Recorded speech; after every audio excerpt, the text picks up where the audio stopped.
All right, I'll pause there.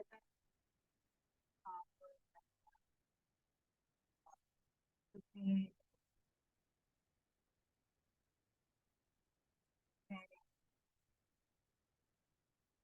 song. Welcome to H2O Monday.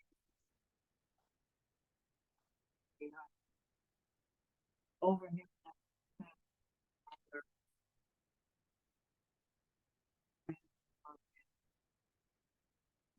Monday. Good night. You know, about stay healthy. Um, have a two. Then we get name for the the two. Yeah. So that's all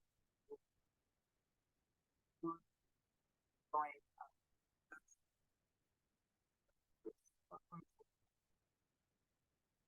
children of all ages and more and more.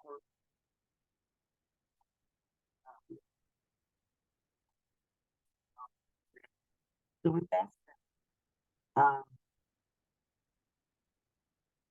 Mother Teresa says people are often unreasonable in love. Forgive them.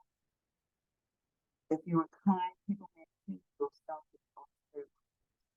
Be kind anyway. If you are successful, you will win support and succeed anyway. If you are honest and frank, people may cheat you. Be honest and frank anyway. What you spend years building, someone carry over build anyway. If you find serenity and be happy. The good you do today, people often forget small, the good and the bad. Give the world the best you have. Give the world the best you have. It's between God.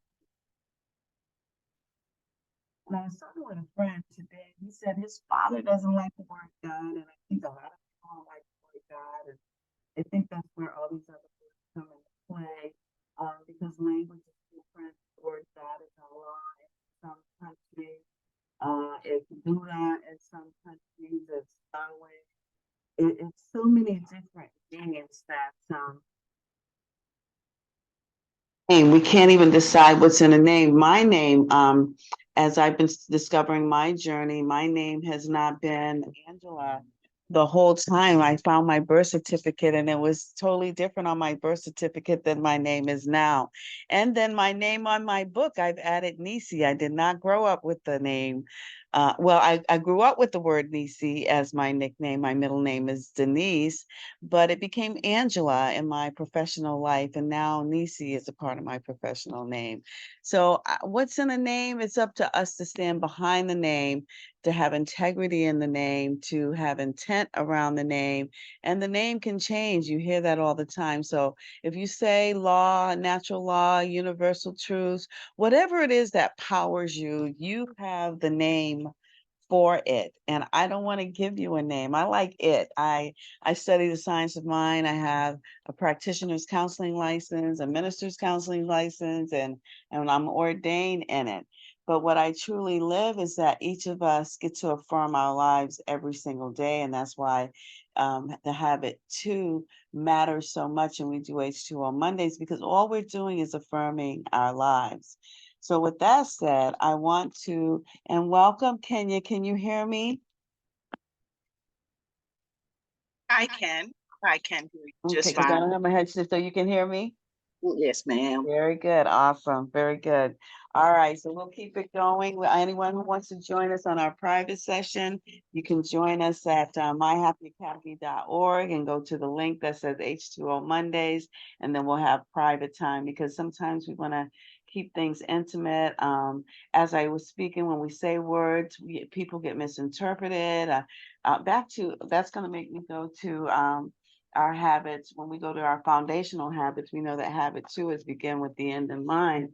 But we need to know whether we're making deposits and withdrawals. So that seems like the lesson for tonight. The emotional bank account is the amount of trust that is in a relationship. And let me just give you that metaphor. It says the emotional bank account is a metaphor for the amount of trust that exists in a relationship.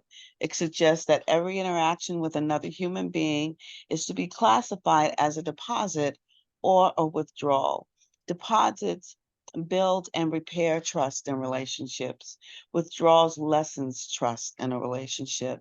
So we have to know what a deposit is, whether it's a withdrawal or not. And we have to do it for ourselves, not just for other people. So if we're not keeping our word, one of the things today with Put First Things First, we're going to be working on getting that on the calendar out there. I used to distribute it, and as I know, I'm beginning with the end in mind that my book is going to start to take off. I want to start speaking more, working with children. Quite a few people say they want to foster care children, and when we're bringing other children's into our home, we're not to try to cookie cut them into what we think children should be. We should be listening to their pain and their happiness so we can get more happy in them. So the reading for today, putting first things first, which is habit 3, if you want to build a trusting relationship, be trustworthy. And that means we have to build deposits within ourselves. So what a withdrawal is based on the metaphor of a bank account. If you're investing in yourself and investing in other people, you're not going to be unkind to you or discourteous to you. That means you're not going to do that with other people. You're not going to break promises to yourself, so you're not going to break promises with other people. You're not going to violate expectations. You're not going to say one thing and do another thing for yourself and then for other people. Duplicity and disloyalty. And I describe duplicity as you say one thing in front of the person, and when the person leaves the room, you say something else. That's duplicity.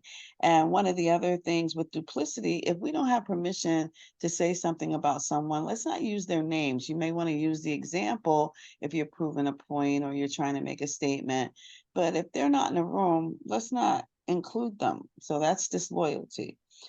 Pride, conceit, and arrogance are all withdrawals. People, oh, I'm so proud of you. And we like hearing that word, but the word should be honor. I grew up as a Girl Scout, and it's on my honor. So if you honor yourself, that means you can honor others and you can see their bright lights and let them shine. But if you say you're proud of them and you're not proud of them, then they're relying on your ability to decide whether they're trustworthy or not. And trustworthiness comes from the inside. So making deposits would be keeping kindness and courtesies to yourself and to others, keeping your promises to yourself and to others, honoring expectations. That means you say what you're going to do. And if it changes, you let everybody know that's involved in the change. Loyalty to the absent, that's back to no duplicity. Say it to them, and then you can say it to others. If you haven't said it to them, you can't say it to others. And then making apologies. It's very difficult for people to apologize. That comes with the arrogant and conceit that you're never wrong, and nobody's right all the time. All of us makes mistakes, and we're all learning. And I say that we're all children of all ages, even though I may have a number of 63 as the age on the calendar, being born October 11th, 1959. There are days I feel like a teenager, and there's days I feel even younger than that when I go to the Children's Museum with my granddaughter. Sometimes I feel her age, like a 7-year-old, just in the moment. So it's up to us to decide where we are in honoring ourselves. And I love this quote by Stephen Covey. It says, "You can't talk your way out of problems that you behaved yourself into." So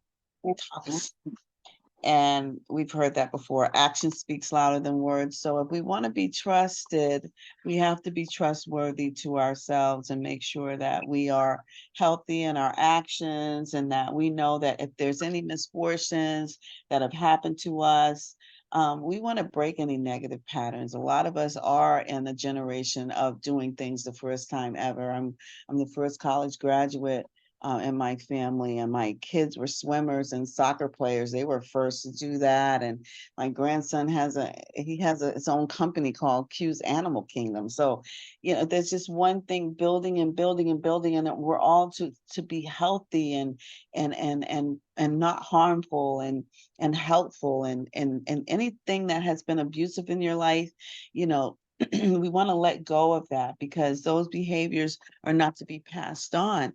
We are supposed to be proactive in knowing that we can begin with the end in mind, knowing that what we want can be. Eleanor Roosevelt, one of my heroes, says nothing can make you feel inferior without your consent. Mahatma Gandhi says they cannot take away our self-respect if we do not give it to them. And I love both of those entities that came to us to show us what a proactive life looks like.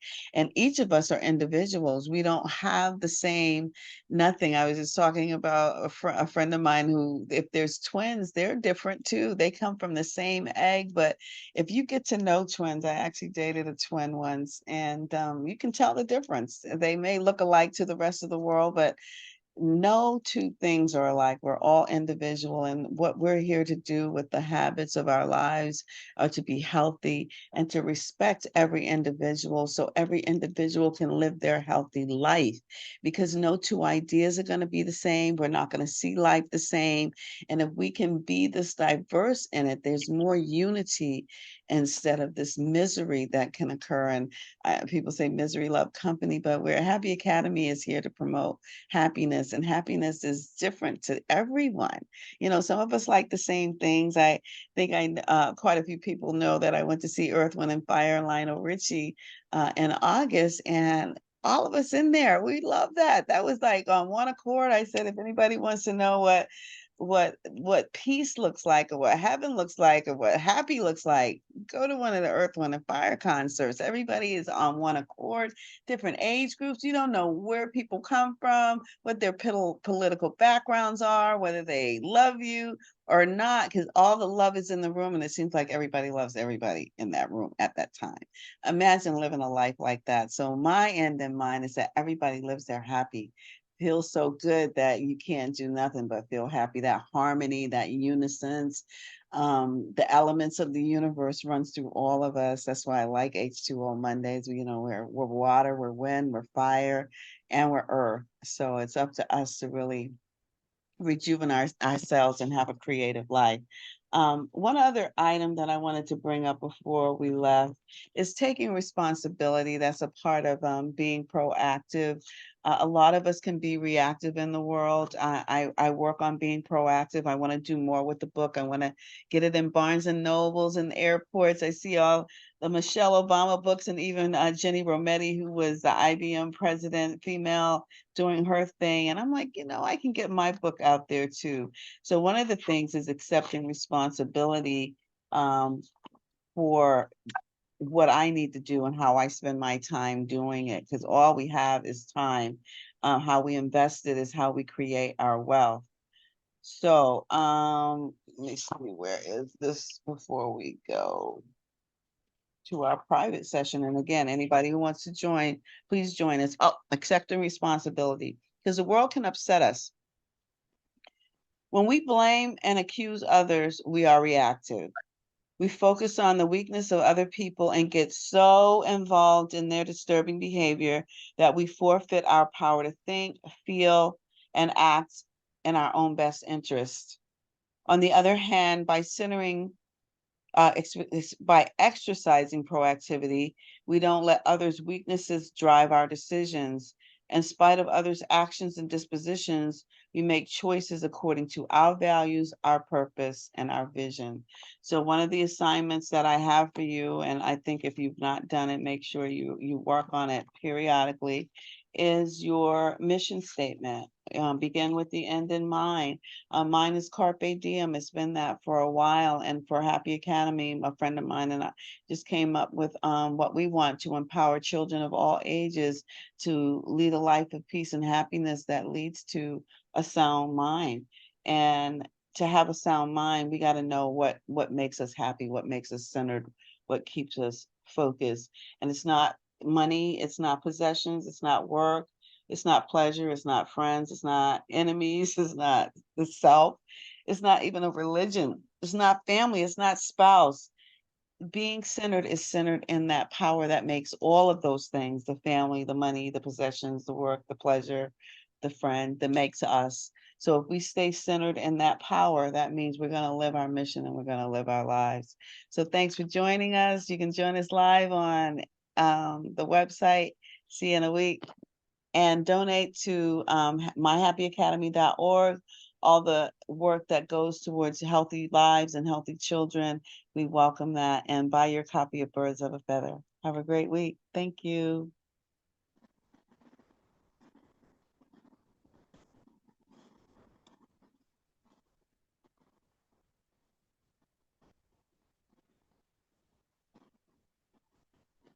Let's see. Hey, girl, Hi, friend. how are you? I am great today. How are you I on this am Monday? wonderful.